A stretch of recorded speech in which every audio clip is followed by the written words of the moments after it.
kailangang humarap sa Senate Impeachment Court ni Vice President Sara Duterte sa Lunes. Ito ang nakasaad sa inilabas na official notice to appear ng Senado ngayong araw para sa pangalawang Pangulo. Batay sa abisong nilagdaan mismo ni Senate President Sherwin Gatchalian na siya ring tatayong presiding officer ng naturang hukuman, pinahaharap si VP Sara ng personal o sa pamamagitan ng kanyang mga abogado sa impeachment court sa July 6 alas 2 ng hapon. Inaasahang sa Lunes ay formal nang babasahin ang mga partikular na articles of impeachment laban sa Vice-Presidente na una nang inihayag ng defense team ni Vice President Duterte na hindi pa tiyak kung dadalo ito sa nakatakdang paglilitis. Gayunpaman ayon kay Attorney Michael Powa, tagapagsalita ng depensa, nakahandang humarap sa korte ang Vice-Presidente kung hinihingi ito ng pagkakataon. Samantala, puspusa na rin ang paghahanda ng Senado para sa makasaysayang impeachment trial na ito. Kaya kanina umaga ay nagkaroon sila ng All Senators Caucus.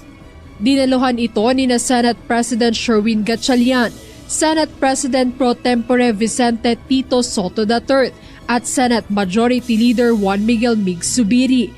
Present din sa pagpupulong sina Senator Joseph Victor J.V. Ejercito, Senator Panfilo Ping Lacson, Senator Loren Legarda, Senator Robin Hood Padilla, Senator Erwin Tulfo, Senator Francis Cheese Escudero at Senator Risa Ontiveros. Para kaya sabi kanina, expecting na para nasa one page lang kami lahat, minority, majority. Basta ang pinag-usapan lang namin is all about impeachment. Binigyan kami ng mga documents para to follow yung sequencing. Nagkaroon din ng walkthrough o inspeksyon ng Office of the Senate Sergeant-at-Arms kasama ang ilang kawani ng Philippine National Police. We're prepared to make sure that the proceedings will run smoothly.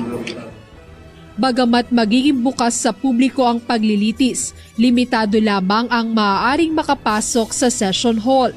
Gagawin ding first come first serve basis ang papayagang umukupa sa 61 upuang ilalaan kada araw sa mga gustong manood ng live. Like yung, di ba, I think the Secretary has already released an advisory that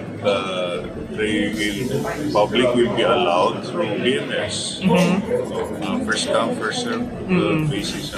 So the BMS will be open 2 o'clock daily, and then doon magre-register yun. Bukod dito, paalala ng Senado, mahigpit na ipatutupad ang proper decorum, disiplina at mga umiiral na patakaran sa loob ng gusali habang nagpapatuloy ang paglilitis sa pangalawang Pangulo.